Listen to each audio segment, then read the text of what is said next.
Sous la pluie à Montréal, je suis en train de terminer le montage d'un petit reportage que j'ai filmé il y a quelques semaines déjà sur Marie-Ève et Laurence, deux bergères urbaines qui ont lancé le premier projet d'éco-pâturage à Montréal.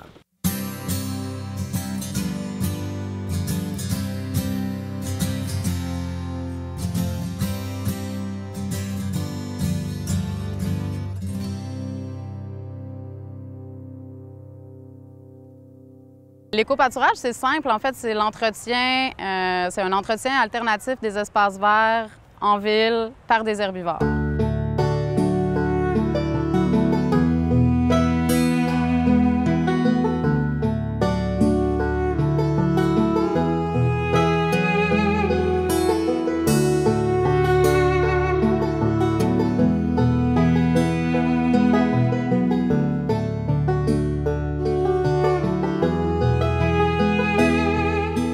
Expérience de bergère dans le sud de la France, puis j'ai aussi aidé des amis à monter une chèvrerie urbaine dans le nord de la France, puis c'est là que je me suis rendu compte que ça existait vraiment en Europe, ce genre de projet-là qui s'appelle l'éco-pâturage. Puis étant donné que je travaillais déjà, j'étais déjà dans le milieu de l'agriculture urbaine à Montréal avant de partir en voyage, je me disais ça se peut pas qu'il n'y ait pas ce genre de projet-là à Montréal, une ville qui est si innovante sur ce plan-là. Donc, je me suis dit, OK, il faut que je ramène ce projet-là à Montréal. Quand je suis revenue de voyage, j'ai commencé à en parler à des gens dans le milieu.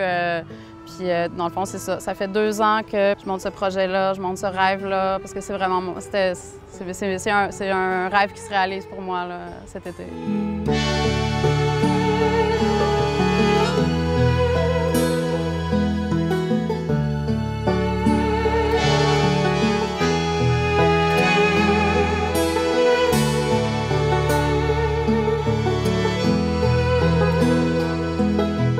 Le nom du projet avait été choisi un peu avant de savoir avec qui on collaborerait là, pour la partie éco-pâturage, donc moutons, chèvres. On sait très bien que Biquette, c'est pour une petite chèvre, mais on trouvait ça cute aussi. Puis là, ça avait été médiatisé l'année dernière avec Biquette à Montréal, donc on est resté avec Biquette à Montréal.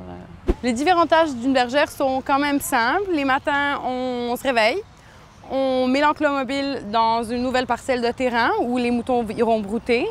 Après, on leur donne de l'eau, un peu de foin, leur bloc de sel et de l'ombre. Et après, on les laisse ici toute la journée. Elles vont brouter et tondre le gazon. On pense qu'un mouton, ça sent vraiment mauvais, mais je pense que ça sent probablement le moins de tous les animaux de la ferme. Et leur caca, c'est vraiment des petites boules rondes, dures, qui n'ont pas beaucoup d'odeur et qui sont pas... C'est pas comme un caca de chien, disons. C'est des jumeaux, il y en a tout le temps un. C'est normal qu'il y en ait un. Le premier qui naît prend toujours plus de place. Mais le petit qui va se coucher en dessous, là. Oui, c'est ça. Mais tantôt, là, on va monter une tente, là. Comme ça, ils vont avoir de l'ombre. C'est une manière non seulement alternative, mais écologique, parce que justement, au lieu d'utiliser les tondeuses, on utilise des animaux, donc il n'y a pas d'émissions de carbone. Ça nourrit et amende le sol de façon naturelle. Donc il y a beaucoup, sinon que des avantages à faire l'éco-pâturage. Je parle beaucoup d'éco-pâturage, c'est très technique, mais on voulait vraiment que le projet soit, qu'il y ait une valeur ajoutée justement au niveau pédagogique. Au niveau ludique aussi, on voulait vraiment créer un lieu de rencontre, un lieu citoyen, parce que c'est aussi ça, c'est aussi les citoyens qui se réapproprient leur parc, leur ville, en fait. Les gens viennent se rencontrer autour des moutons, viennent pique-niquer autour des moutons.